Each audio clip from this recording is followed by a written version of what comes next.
Kilalanin si Caprice Cayetano, ang isang kapuso star at dating child actress. At ngayon ay mapapanood sa loob ng bahay ni Kuya. Gumagawa nga ngayon ng ingay at sarili niyang pangalan, ang kapuso star na si Caprice Cayetano, habang siya ay nasa loob ng bahay ni Kuya. At tila hinahangaan nila ito. At sabi ng ibang nakapanood, na para bang pang big winner material si Caprice kahit ilang araw pa lang ito napapanood sa reality show. Hindi na nga bago si Caprice Cayetano sa mga viewers dahil bata pa lang ito ay napapanood na siya sa mga TV show ng GMA7.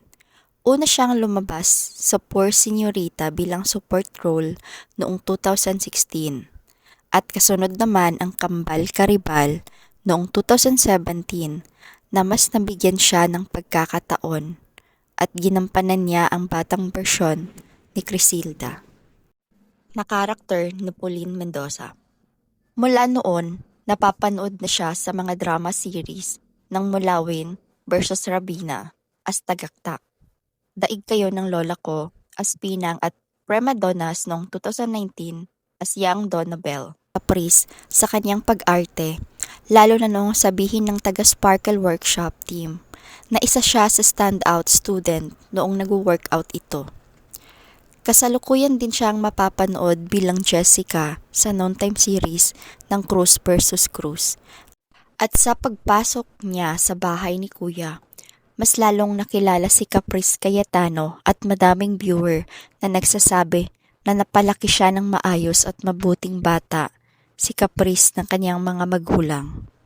Kahit mga bata pa ito nang ipinanganak siya.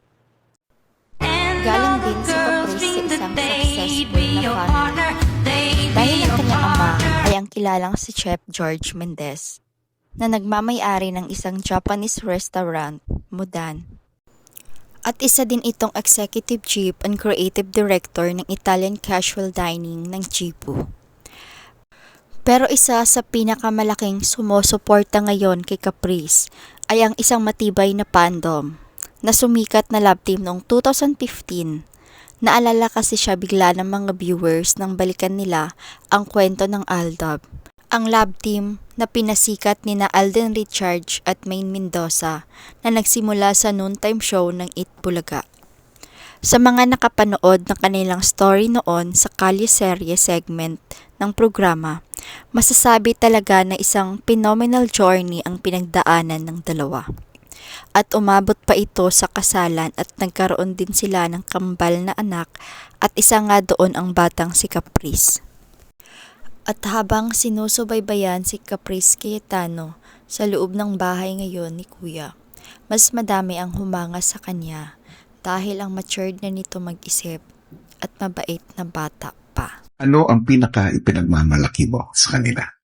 Na pinalaki po nila ako ng maayos. Kahit bata pa po silang naging parents.